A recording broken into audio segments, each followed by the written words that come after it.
Hello student, welcome my YouTube channel polity bye YSR। आपको जो लगातार वीडियो मिल रहे हैं इसे आप नियमित रूप से बहुत ध्यान से पढ़ते रहें। ये आगे भी लगातार मिलते रहेंगे। इसके साथ साथ ही जो बिंदु सिलेबस में हैं तथा कंपटीशन के आधार पर भी हैं तो उन्हें और विस्तृत रूप से भी लगातार मेरे यूट्यूब चैनल पर आपको मिलता रहेगा। इसीलिए इसे आप ज़्यादा से ज़्यादा लाइक, शेयर एंड सब्सक्राइब कर लें ताकि जैसे ही नया वीडियो आए आपको सीधा वहाँ से भी आपको लिंक इसका मिल जाए। बिना सब्सक्राइब आपको नोटिफिकेशन नहीं मिलेगा, इसीलिए आप इस चैनल को तुरंत ही सब्सक्राइब कर लें। आज का महत्वपूर्ण बिंदु है धर्म। धर्म वास्तव में पूरे विश्व में एक महत्वपूर्ण अवधारणा है और पूरे विश्व के लिए खास है। भारतीय परंपरा में तो धर्म का विशेष महत्व है और धर्म आधारित ही न्याय व्यवस्था थी। धर्म को बहुत महत्वपूर्ण समाज में माना गया है। भारतीय व्यवस्थाओं में यदि हम देखा जाए तो धर्म आधारित न्याय भी पाया गया है। हमारे यहाँ समाज में भी कहावतें हैं कि धर्म के अनुसार कार्य करना चाहिए। इसमें प्रथम जो धर्म है वो है ईसाई धर्म। ईसाई धर्म एकेश्वरवाद पर विश्वास करता है, अर्थात इनके अनुसार ईश्वर एक ही है। इस धर्म की उत्पत्ति 2016 ईसा मसीह ने की थी। ईसाई धर्म, इनके जनक कौन हैं? ईसा मसीह हैं। किस में विश्वास करते हैं? एकेश्वरवाद में विश्वास करते हैं। ईसाई धर्म बहुत से समुदाय हैं, जिनमें से प्रमुख कौन कौन से हैं? कैथोलिक हैं, प्रोटेस्ट हैं, ऑर्थोडॉक्स हैं, मोरानी हैं, एवंजेलिक हैं। ये सब इन्हीं से जुड़े हुए हैं, अर्थात ईसाई धर्म के प्रमुख समुदाय हैं। विश्व की जनसंख्या के आधार पर देखें तो यह सर्वाधिक जनसंख्या वाला धर्म है। पूरी दुनिया में सबसे ज़्यादा अनुयायी अगर किसी धर्म के हैं तो वो है ईसाई धर्म। इसका जो प्रमुख सिद्धांत है वो गांधी जी के प्रमुख सिद्धांत के जैसा ही है, अहिंसा। ईसाई धर्म प्रमुख रूप से यदि किसी चीज़ पर बल देता है तो वो है अहिंसा। यह धर्म राजनीति दोनों समांतर सत्ता को मानते हैं। ये सबसे महत्वपूर्ण लाइन है कि धर्म और राजनीति दोनों को समांतर मानते हैं, जबकि बहुत सारी जगह धर्म को निजी मामला माना गया है, अर्थात धर्म आप अपनी इच्छा अनुसार कैसा भी अपना सकते हैं। इसके बाद है मुस्लिम धर्म, इस्लाम धर्म। इस्लाम धर्म दुनिया का सबसे नवीनतम धर्म है, अर्थात जितने भी धर्म बने हैं उसमें सबसे अंत में प्रादुर्भाव जिस धर्म का हुआ है, आगमन जिस धर्म का हुआ है वो है इस्लाम या मुस्लिम धर्म।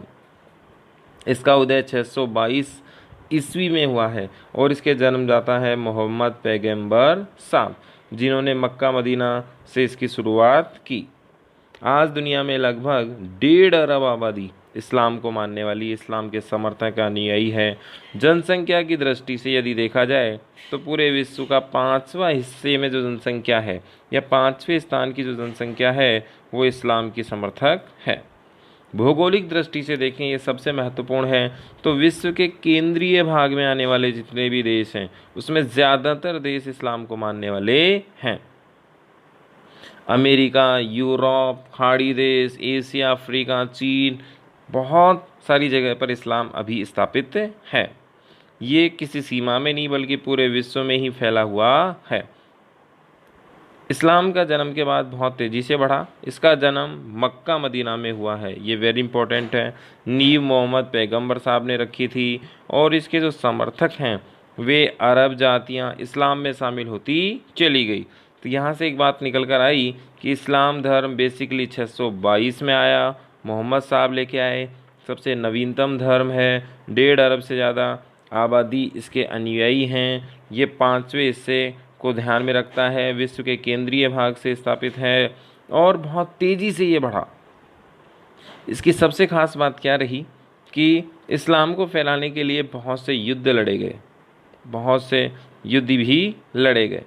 इन युद्धों में सबसे महत्वपूर्ण जो बात निकल कर आई वो है अफ्रीका, अरबेरिया, मध्य एशिया, सिंधु आदि क्षेत्रों में इस्लाम को जबरन भी फैलाया गया। इस्लाम में सबसे अच्छी बात ये भी थी कि इन्होंने स्वतः ही बहुत आसानी से अन्य लोगों को अपने अंदर शामिल कर लिया। अन्य रीति रिवाजों को बेशंका के ही आसानी से उनके अनुसार इस्लाम ढलता चला गया, अर्थात परिस्थितियों के अनुसार भी इस्लाम बदलता चला गया। इस्लाम को मेसोपोटामिया की सभ्यता विरासत में मिल गई तो इसे बढ़ने का मौका और मिला। यूनान के दर्शन विज्ञान को भी इसने स्वीकार कर लिया, अर्थात प्रारंभिक अवस्था में इस्लाम कठोर नहीं था। अपनी सुविधा अनुसार जैसे जैसे इसे सहूलियत मिली यह अपने आप को ढालता हुआ चला गया, जिससे इसे बढ़ने में बहुत तेज़ी मिली। फारसियाँ हो, यहूदियों हो, इनके कानून भी अपने तरीके से मॉडिफाई इसने किए और अपने अनुसार अपना लिए। इस्लाम ने पूर्व में विजय की यात्रा की। यहाँ पर महायान जो बौद्धों की संस्थान है, बौद्धों का भाग है, भारतीय दर्शन है, विज्ञान, इस्लाम अपने अनुसार अपनाता हुआ चला गया, अर्थात इनका समर्थन करता हुआ आगे निकल गया। इसके बाद बगदाद है, कोर्डोबा है, यहाँ पर सांस्कृतिक परिवर्तन लेकर आया और धीरे धीरे लौकिक अलौकिक व्यवहार, धर्मनिरपेक्षता आदि का भेदभाव इसने नहीं किया। जिस प्रकार ईसाई विचारधारा धर्म को राजनीति एक ही मानती है, अर्थात धर्म राजनीति से अलग नहीं हो सकता, इस्लाम भी धर्म और राजनीति को एक साथ मानता है। ये लाइन यहाँ पर बहुत इम्पोर्टेंट है। ईसाई धर्म का मानना है धर्म को राजनीति से अलग नहीं किया जा सकता, धर्म और राजनीति क्या है, एक, और सेम इस्लाम भी ऐसा ही मानता है। इस्लाम राज्य, शासन, शक्ति, सत्ता के नियम, वफादारी एक साथ स्वीकार करता है और ये कहता है कि ये सभी सिद्धांत मिलकर एक कार्य करते हैं, इसलिए इसे सिद्धांत या एकता का सिद्धांत कहा गया। अभी तक इस्लाम में एकता का सिद्धांत पर आधारित राजनीतिक कार्य योजना तैयार नहीं हो सकी है। यही कारण है आप शिया और सुन्नी ग्रुप में झगड़ा देखते हैं। शिया है, सुन्नी है, इन सब में जो संघर्ष है वो जग जाहिर है, पूरे विश्व को सबको पता है। धर्म की राजनीति और राजनीति में धर्म इस्लामिक देशों में साफ नज़र आता है। इस्लामिक राज्यों में व्यक्तिगत सत्ता, स्वतंत्रता, राज्यों की सत्ता शक्ति द्वारा कम की गई है। ईश्वर के प्रति नैतिकता निष्ठा पर बल दिया गया है। इस्लाम को भारतीय मानदंडों ही पाश्चात्य मानदंडों में मापा जा सकता है, इस्लामिक परंपरा से समझा जा सकता है। यहाँ पर इस्लाम धर्म खत्म।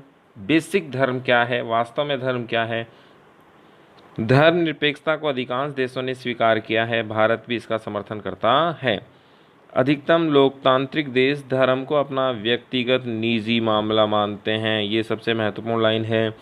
ईसाई धर्म राजनीति को जोड़ता है, इस्लाम धर्म राजनीति को जोड़ता है। धर्म और राजनीति एक है, लेकिन ज़्यादातर लोकतांत्रिक डेमोक्रेटिक कंट्रीज धर्म को निजी मामला मानते हैं, राज्य का या राजनीति का मामला नहीं मानते।